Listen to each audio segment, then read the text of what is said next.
Hi, I'm Brandon Furtick of the Periphery.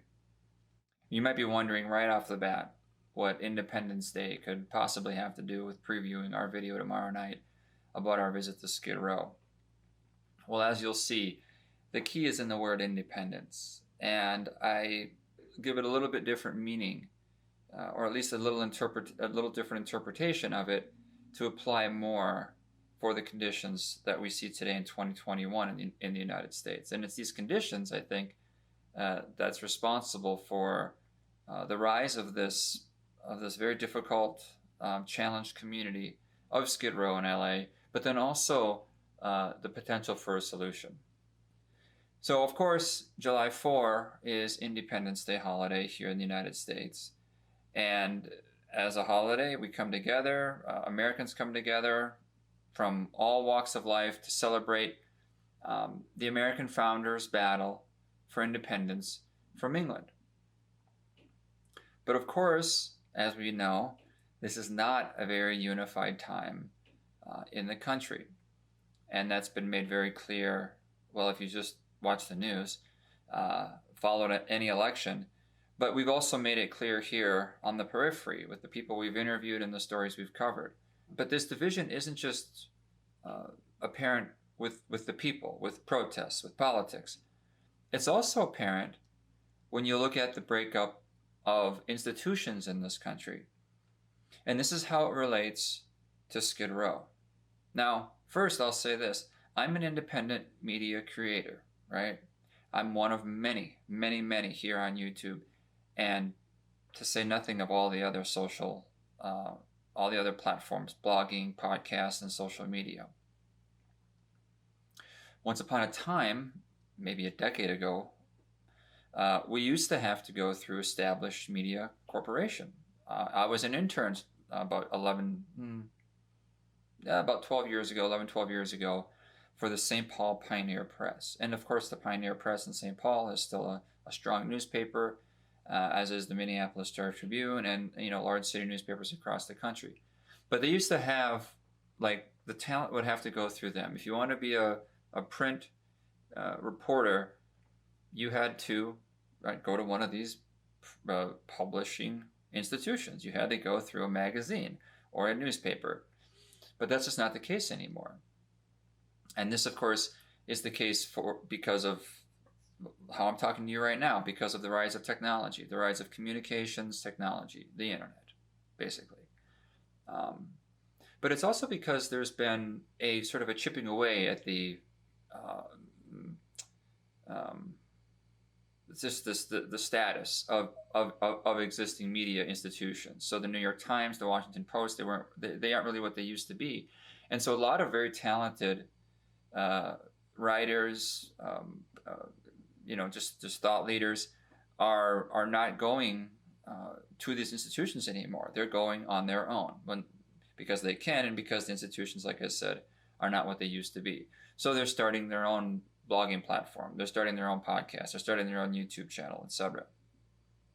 And it's also just an opportunity for some people who might be able to do it part-time, or just might prefer the more freewheeling style. I guess that's how you might define us here on the Periphery. And media is not alone. Media is not alone in how institutions are feeling this shakeup. You could be talking about academics, colleges, schools nowadays. A lot more parents are going to private school, or I should say homeschool. Financial institutions, blockchain technology, and cryptocurrency are shaking up finance. Entertainment. This isn't YouTube isn't just a journalism platform. In fact, it's primarily an entertainment one, and so they're competing. Netflix, independent, and the rise of independent creators, where they don't have to go through one of the large movie studios or television networks. And then lastly, government and humanitarian. The breakdown of these institutions, or the shakeup at the very least. So in the video, just one spoiler alert, I'll give you a little preview here. I point out that the city of LA just isn't capable of handling the issue of Skid Row there. Like the homeless population there is just too large. And the line I think I use is, well, first, the city spends an incredible amount of money, and it keeps going up each year. And parallel with how much they keep going up and what they spend is the number of deaths in Skid Row, the number of homeless deaths in the city. So the city's not putting a dent in the problem, but they keep spending more and more. It's just evidence that the city as an institution, these local governments, just aren't what they used to be. They're not able to provide. The counties, even the states, and I think COVID has been a good example of that. And now the rise of homelessness in several cities also reveals just sort of the cracks, the weaknesses in these existing institutions. So just like an independent media creators can rise up, they can provide that which existing outlets can't provide, right? Joe Rogan is maybe, the best example of this, or one of the best examples.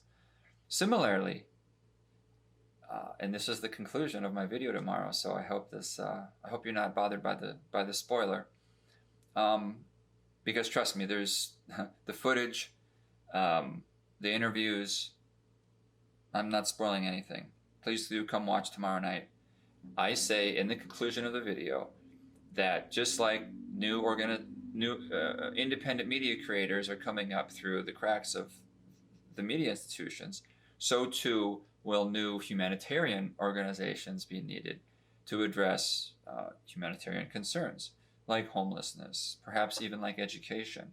So you're going to see new humanitarian organizations rise up, use the power of the internet to get the provisions necessary for a cheaper price, and then what I hope is deal directly with the individuals to help empower them, heal them, right, so that they can become functional and just get their needs met.